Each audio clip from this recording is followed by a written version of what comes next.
It is an annual tradition in my house.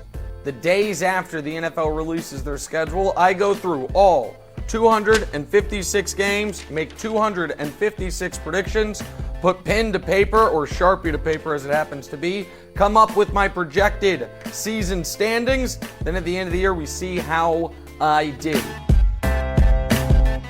We are now on to the NFC and the NFC East. Most noteworthy, the Dallas Cowboys. 11-5, division winners, how I see it going. Here's one of the things the Cowboys have going for them. In their first 7 games, they will be favored in 6 of them. At the Rams, home for Atlanta, at Seattle, the one they won't be a favorite, home for Cleveland, home for the Giants, home for Arizona, at Washington. So unlike last year where the 3-0, they started out 3-0 and then kind of faded down the stretch, I think the Dallas Cowboys are going to be able to have a great first half of the season and have that carry them to an extraordinary record. And it doesn't hurt that in the final month of the season, they have 2 road games, and those 2 road games are at Cincinnati and at the Giants, 2 of the worst teams in the NFL. I think the Cowboys get to 11 wins in the first year under Mike McCarthy. Philly, don't be mad at me, Philly. I know you guys are still mad that I said you couldn't win the Super Bowl and Nick Foles was your quarterback. Got the Philadelphia Eagles back in the playoffs, but with an underwhelming record. 9-7 for Philly, but here's the most interesting part of that. I think Philly starts the season, first month of the year, I think they're undefeated. At Washington, home for the Rams, home for Cincinnati, go to San Francisco cross country and upset the Niners. So then where does it fall apart for Philly? The end of the year. Weeks 12 through 16, 13 through 16, pardon me.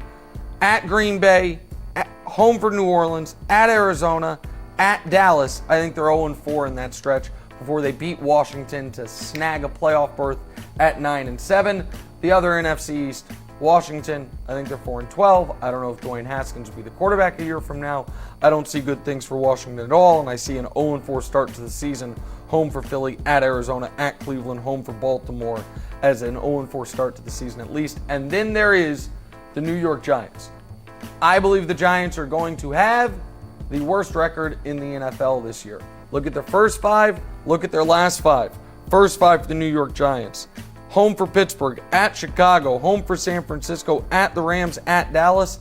I think it's 0-5 to start the year. And for Daniel Jones, the most fumblingest player in the league last year, going up against to start the season Pittsburgh's monstrous defense, Chicago's great defense, San Francisco's great defense, and then Aaron Donald. Not a great way to start Joe Judge's rookie campaign as coach. And then the Giants at the end of the year, I see 5 more losses again. At Seattle, home for Arizona, home for Cleveland, at Baltimore, home for Dallas. Tough scheduling, tough luck, tough quarterback play. Giants 2-14. So the NFC East, the Cowboys win the division 11-5. Philly gets a wild card berth at 9-7. Washington is 4-12, and the New York Giants are 2-14. We continue the series with the NFC North, which probably has my most surprising prediction of all the divisions. The NFC North I have as the only division with 2 teams that get 12 or more wins. You're probably even more surprised who those 2 teams are. Do you think one of them is going to be the Packers? You would be correct. But I don't think the Packers are going to win the division. I think they're going to lose the division on a tiebreaker decided by their Week 17 game against the Chicago Bears. The Bears, my surprise pick in the entire 2020 NFL season, 12-4. A little background on the Bears. Bears won 12 games just 2 years ago. Last year, they won 8 games, even though Mitch Trubisky was their quarterback, and even though they had awful turnover luck, finishing 28th in the NFL on interceptions as far as how many times their defense intercepted the opposition. The year before, they were first. You would imagine that will meet somewhere in the middle this year. They get Akeem Hicks back. They get Danny Trevathan back.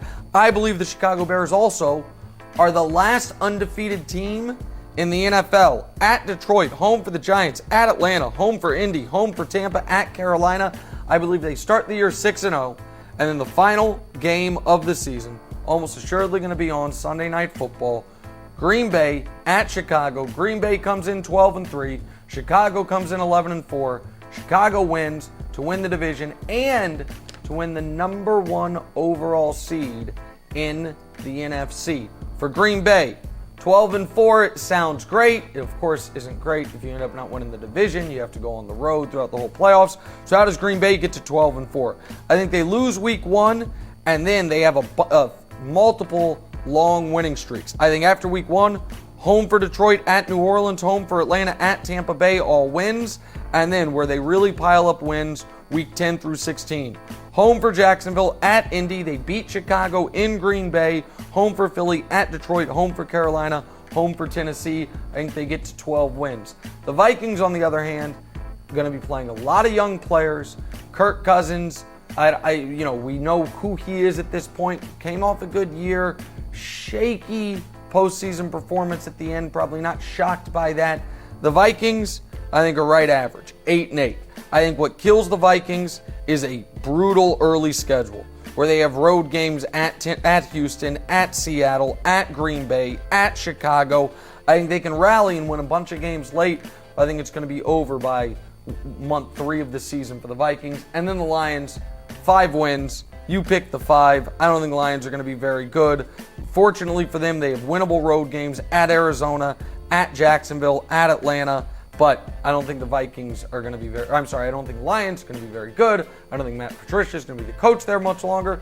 And I think the NFC North is brutal for them with 2 excellent teams in Chicago and Green Bay and 1 decent team in Minnesota. So, Chicago 12-4 with the number 1 overall seed. Green Bay missing out on it by this much after losing Week 17 in Chicago. Pardon me. They're also 12-4. Minnesota's 8-8. And in last place in the NFC North, once again, the Detroit Lions at 5-11.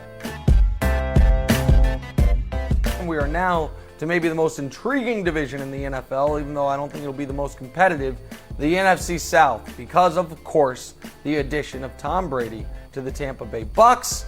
They're going to be on national TV a ton. The NFL did them some favors. If you actually look at their schedule, they won't play a true cold weather game. You look at Tampa, after November 3rd, their only outdoor games are in Tampa and in Carolina. Aside from that, they are in a dome in Atlanta, in a dome in Detroit, and home games. So they're in really good shape as far as not having to play cold weather games, older quarterback, all of that.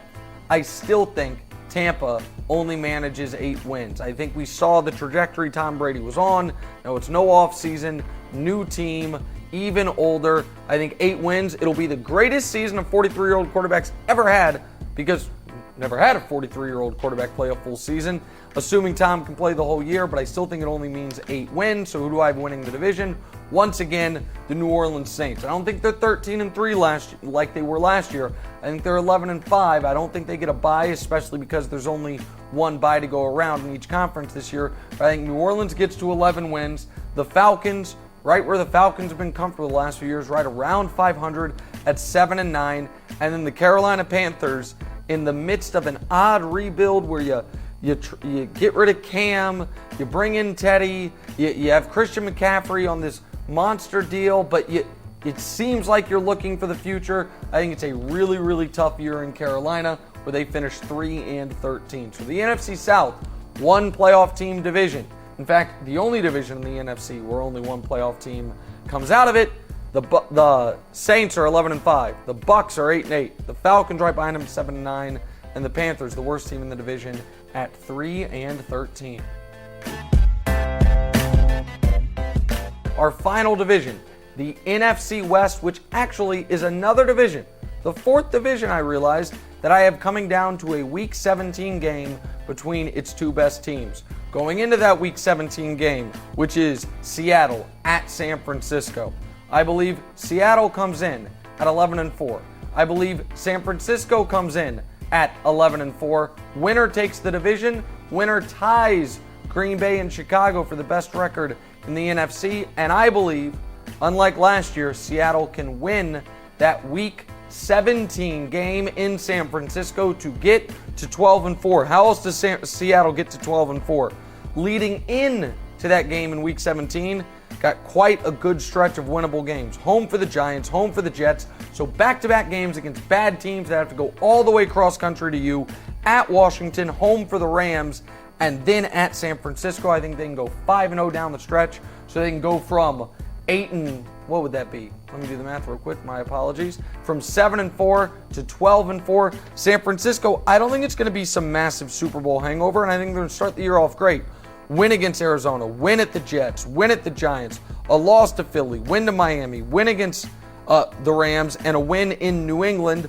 But I think they lose at Seattle. I think they lose at New Orleans. I think they lose at Arizona, and I think they lose in Week 17 against Seattle. That's how they end up getting to 11-5 for the San Francisco 49ers, which, by the way, is better than most teams end up after losing the Super Bowl. And then there's the Cardinals. I know the Cardinals are going to be a trendy pick to make the postseason. I don't see it with this team defensively, and I got worries about their offensive line. Obviously, I love the addition of DeAndre Hopkins. The wide receiving core should be great. Kyler should be a ton of fun. I think they're 7-9. And then, how the mighty have fallen. I believe the worst team in the NFC West, I think a lot of people believe the worst team in the NFC West is going to be the LA Rams. I think they start the year off 0-3.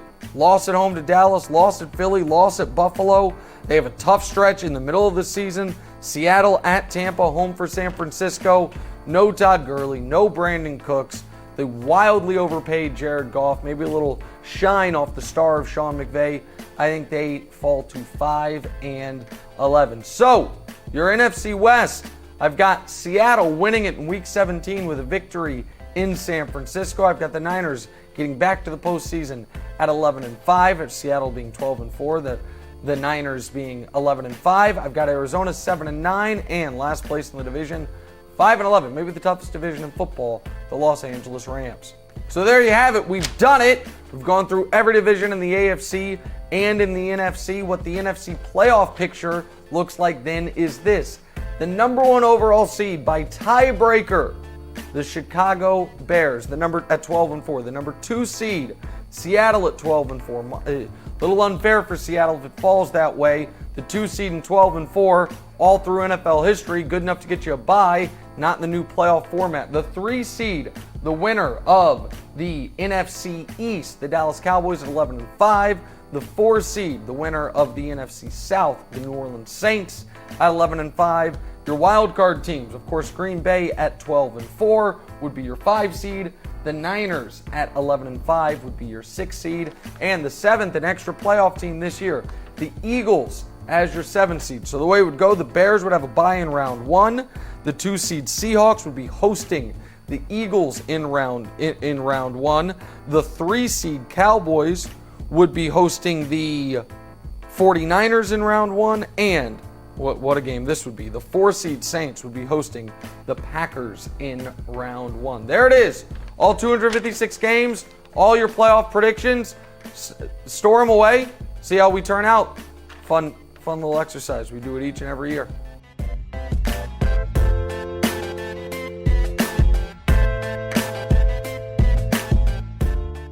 Thanks for watching. Subscribe here to get the latest from the show. Also, be sure to check out more of the best clips from First Things First, or go watch a few segments from our other shows on FS1.